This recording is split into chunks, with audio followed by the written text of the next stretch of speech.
Many of us have heard that inflation, hey, if it goes up, so home prices go up, right? It sounds obvious, it feels right, but it's also mostly wrong. And that's a problem. Inflation can help prices rise, but it does not mechanically cause home appreciation. And if you're an investor, an operator, or anyone making a real estate decision with real money, you cannot afford to treat those two things as the same thing. My name is Mathias. We are Mathias Real Estate Group. And if you're interested in content that helps you make more informed real estate decisions, you've definitely come to the right place because that's all we do. So if that's of interest to you, please like and subscribe. In doing that, you are immensely helping a local business. All right, so let's get into it. Here's the framework I want you to walk away with today. Inflation changes rents. It changes wages. It changes construction costs. It changes interest rates. It changes what a buyer can actually afford to pay every month. Home prices only rise when the combined effect of all of that leaves demand stronger than supply at a given price point. That's the whole game. So if you're underwriting a deal, don't write down inflation equals appreciation. Underwrite the separate paths: NOI growth, debt costs, cap rates, buyer affordability, supply. Those are the levers. Inflation is just the force pulling those levers. Inflation is one ingredient. It's not the whole recipe. And a lot of people are out here tasting flour and calling it cake. So let's start with some terms because this is where most people get tripped up. First, we have nominal appreciation. This just means that the sales price of the property goes up in dollars, but real appreciation means the price goes up faster than general inflation. In other words, its purchasing power actually rises. So here's a quick example to help solidify this. A home goes from $1 million to $1,040,000. That's a 4% nominal appreciation. But inflation that year was 5%. So in real terms, you actually lost about 1% of purchasing power. You made $40,000 in nominal dollars, but that 1.04 million buys you less than the original million you bought a year earlier. So, and here's the kicker, the standard house price index from FHFA is nominal. So it's not inflation adjusted. When you see headlines about home prices rising, that number is almost always in nominal dollars. Now onto the second concept. A home is not the same thing as the consumer price index. A house is two things at once. It's a consumption good. It puts a roof over your head, right? And it's an asset. It can be financed, rented, improved, and sold. So inflation measures the changing price level of goods and services in the general economy, but a home's value is set by something much more specific. It's set by what qualified buyers can and will pay relative to how much inventory is available. So this is why you can have high inflation with rising home prices, flat home prices, or falling home prices. All three of these scenarios can happen and have happened in the last 50 years. So you can think of inflation like a toddler in a room full of light switches. It's flipping all of them. Some help, some don't. It pushes wages and rents up. It pushes replacement costs up. It can push mortgage rates and cap rates up, and it can push household purchasing power down, meaning your dollar doesn't stretch as far and the same income covers fewer bills at the end of the month. The direction home prices move depends on which of those switches wins. Inflation supports nominal home price growth only when the good stuff, like rising rents, rising incomes, scarcity, higher replacement costs, outweighs the damage from the bad stuff, being the higher financing costs and worse affordability. So when does inflation actually help home prices? A few conditions generally have to line up together. So rents need to be rising. Household income needs to be rising at least as fast as inflation so buyers can still qualify.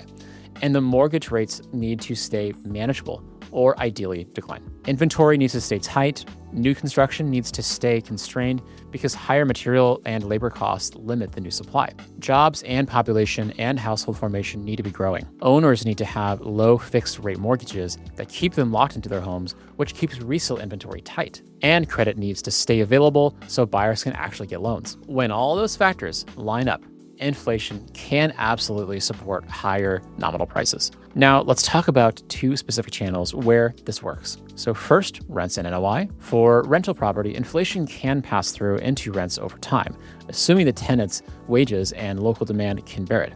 So higher rents mean higher net operating income, and if the cap rate stays the same, higher NOI means higher value.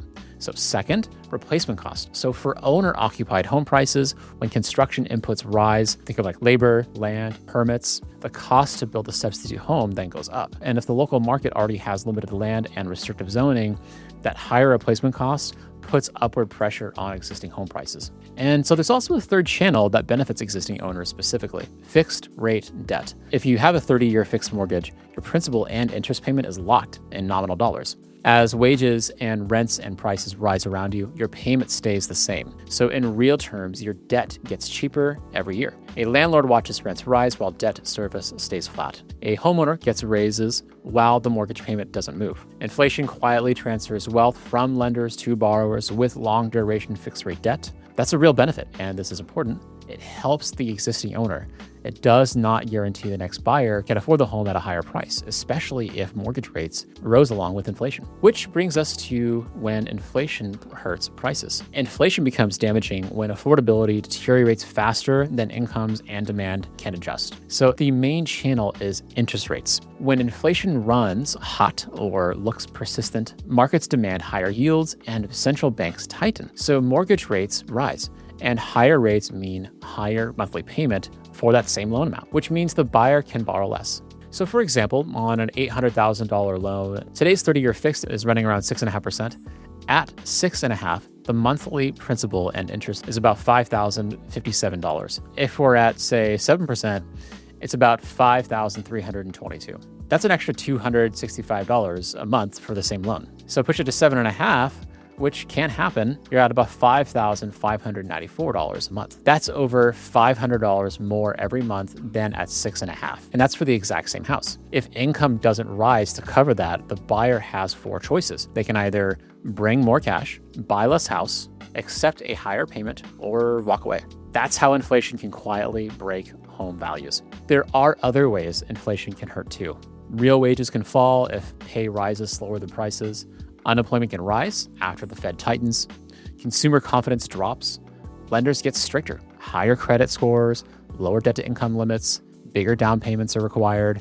Insurance, taxes, HOA fees, and maintenance costs go up, which eats into what buyers can spend on the mortgage itself. And if new supply arrives right as demand is weakening, you might have a real problem. But here's where it gets interesting. So mortgage rates affect demand, but prices reflect demand relative to the supply. And that's why rising rates and rising prices can coexist. It sounds contradictory, but it happens all the time in supply-constrained markets. Here's the setup. So rates rise, buyer purchasing power drops, but most owners are sitting on 3% fixed rate loans and refuse to sell. New construction is limited, inventory stays extremely low, and the well-paid buyers who remain compete hard for the few listings that appear. Demand then weakens, sure, but supply contracts just as much.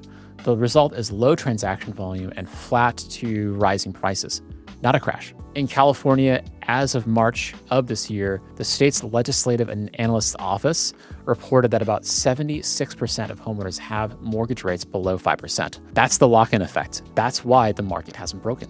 Rising rates and falling prices become more likely when inventory is already high or rising, when new construction is delivering real units, when sellers are forced to move because of jobs, divorce, distress, when local job growth weakens, when the market depends on marginal payment-sensitive buyers, and when prices have run way ahead of local incomes and rents. So now let me shift specifically to apartments, because if you're syndicating multifamily, for example, home price appreciation is not your framework at all. Your framework is property value equals NOI divided by the cap rate. And inflation hits both sides of that equation. So inflation helps apartment value when rent growth and NOI growth outpace any cap rate expansion. Here's an example. Say you have a property with $1 million of NOI and a 5% cap rate. That's a $20 million value.